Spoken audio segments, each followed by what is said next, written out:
অনেকক্ষণ আর আকাশের দিকে তাকায় থাকলে সেই উড়ে যাওয়া এয়ারশিপটা দেখা যায় না বান্টি টোকেন আর ফিস্ট ক্যারেক্টার নিয়ে ফ্যাক্টরির ছাদের উপরে সেই ফাইট করার মুহূর্তটা মনে পড়ে কি সেই পুরাতন পিকের ভাঙা বাড়িটার কথা। ক্লাসিক ম্যাচে দু একটা কিল করতে পারলেই ম্যাচে গিয়ে সেই পিকের ভাঙা বাড়িটাতে নেমে যেতাম রাশ খেলার জন্য।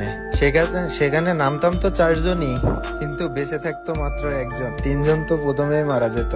ওই ম্যাচের পুরা দায়িত্ব ওই একজনের উপরেই থাকতো, কারণ তখন তো আর ওই রিভাইভের অপশনটা ছিল না। কেউ কাউকে বকাবকিও করতো না, কেউ কাউকে দোষও দিত না। আর এখন একটা সময় আসছে ম্যাচের ভিতরে যদি তুমি একটু খারাপ খেলো, নতুন প্লেয়ারদের যা না তাই বলে গালাগালি দেওয়া, আরো অনেক কিছু।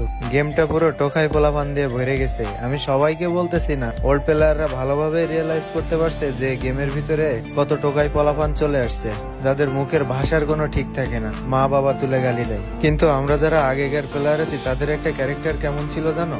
যে গেমের ভিতরে ওয়াল মারতে পারতো না, সে কি করতো, ওই ম্যাচে যে সব থেকে ভালো খেলতো বা ভালো ওয়াল মেরে কভার নিয়ে খেলতে পারতো, সেই সব গ্লোয়াল গুলো সেই ফ্রেন্ডকে দিয়ে দিত, যাতে সে একটু প্লাস করে দিতে পারে বা ম্যাচটাতে যাতে মাইনাস না খায়। সে একটু ভালো খেলে যাতে ম্যাচটা একটা ভালো পজিশনে নিতে পারে। কিন্তু এখনকার সময় তো আর এটা দেখা যায় না ভাই। এই ইউনিটিটা এই গেমের ভিতরে আর নাই, যে যার মতো খেলে না। গেমের ভিতরে সেই গেমটা না খেললেও ঘন্টার পর ঘন্টা গ্রুপে বসে কেউ আর কখনো কথা বলে না। এখনকার সময় তো মাইক অন করতেই দেখা যায় না লোকজনকে, যে মাইক অন করে একটু ভালো মন্দ জিজ্ঞাসা করবে। মাইক তখনই অন হয় কখন জানো ভাই? যখন তুমি খারাপ খেলবা, তখন এটা সেটা বলে গালি দেওয়া শুরু করবে, আরো কত কিছু।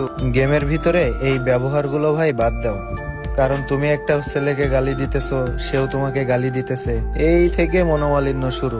আর এত কন্ট্রোভার্সি কিসের জন্য ভাই? নিজেদের ভিতরে সামান্য একটা গেম নিয়ে কেন খারাপ ব্যবহার করবা, কেন গালি দিবা? সামান্য গেমই তো। আর একটা প্লেয়ার কখনো জেনে বুঝে খারাপ খেলে না। হয়তো তার নেটের সমস্যা থাকে একটু, অথবা এমন একটা জায়গায় বসে খেলতেছে সে পরিস্থিতি বা পরিবেশ গেমটা খেলার জন্য না, হয়তো বা তার হাতের যে মোবাইলটা আছে সে মোবাইলটা হয়তো অনেক বেশি ল্যাগ করে। সবকিছু বুঝে তারপর একটা কথা বলতে হবে একটা মানুষকে। মানুষের মনে কষ্ট দিয়ে কি কেউ কখনো বড় হইতে পারে ভাই?